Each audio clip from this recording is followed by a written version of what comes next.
राधे राधे मित्रों, प्रेम सागर का 45वां अध्याय शुरू हो चुका है, जिसका शीर्षक है कंसवध।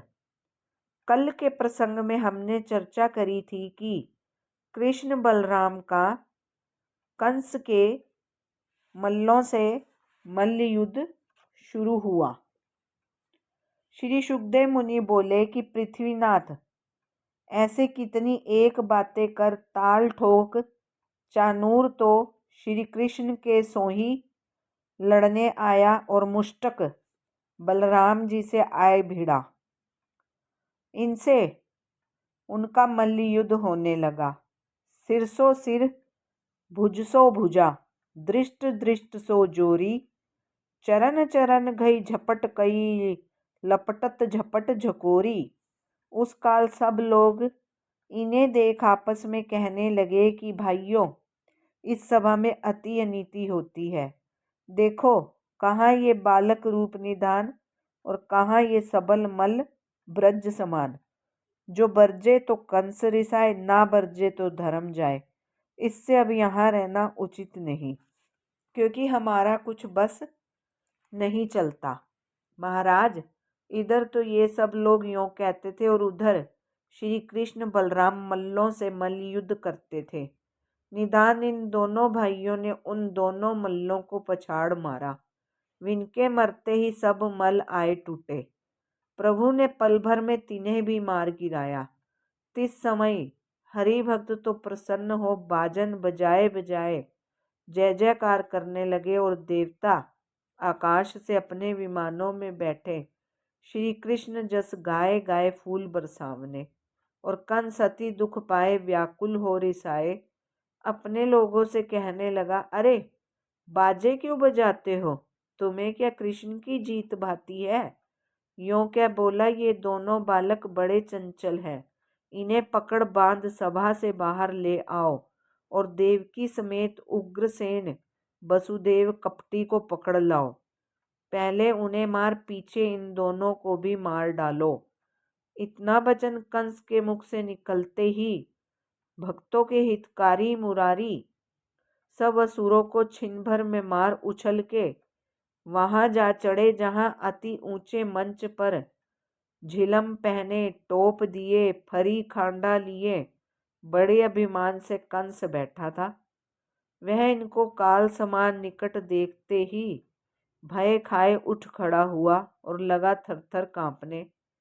मन से तो चाहा कि भागू, पर मारे लाज के भाग ना सका। फरी खांडा संभाल लगा चोट चलाने। उस काल नंदलाल अपनी घात लगाए उसकी चोट बचाते थे और सुर नर मुनि गंधर्व यह महायुद्ध देख देख भयमान हो यों पुकारते थे, हे नाथ, हे नाथ, इस दुष्ट को बेग मारो। कितनी एक बेर तक मंच पर युद्ध रहा। निदान प्रभु ने सबको दुखित जान उसके केस पकड़ मंच से नीचे पटका और ऊपर से आप भी कूदे कि उसका जीव घट से निकल सटका। तब सब सभा के लोग पुकारे, श्री कृष्णचंद ने कंस को मारा। यह शब्द सुन सुर नर मुनि सबको अति आनंद हुआ। करी स्तुति पुनि पुनि हर्ष, बरस सुमन सुर बृंद, मुदित बजावत दुदुम्भी, कही जय जय नंद नंद। मथुरापुर नर नारी, अति प्रफुल्लित सबको हियो, मनु कुमुद बन चारु, विकसित हरि शशि मुख निरखी। इतनी कथा सुनाई श्री सुखदेव जी ने राजा परीक्षित से कहा कि धर्मावतार कंस के मरते ही जो अति बलवान 8 भाई उसके थे सो लड़ने को चढ़ाए। प्रभु ने उन्हें भी मार गिराया। जब हरि ने देखा कि अब यहाँ राक्षस कोई नहीं रहा, तब कंस की लोथ को घसीट यमुना तीर पर ले आए। दोनों भाइयों ने बैठ विश्राम लिया। तीसरी दिन से उस ठोर का नाम विश्रांत घाट हुआ। आगे कंस का मरना सुन कंस की रानियां द्यो रानियों समेत अति व्याकुल हो रोती पीटती वहां आई, जहां यमुना के तीर दोनों वीर मृतक लिए बैठे थे और लगी अपने पति का मुख निरख निरख सुख सुमिर सुमिर गुन गाए गाए व्याकुल हो पछाड़ खाए खाए मरने की।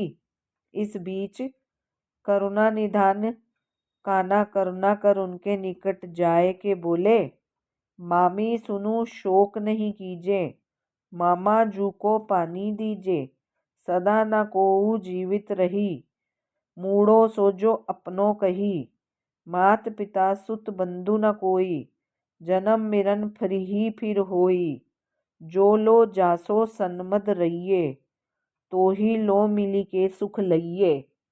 महाराज, जब श्री कृष्णचंद्र ने रानियों को ऐसे समझाया तद विनों ने वहां से उठ धीरज धर यमुना तीर पर आ पति को पानी दिया और आप प्रभु ने अपने हाथ कंस को आग दे उसकी गति की।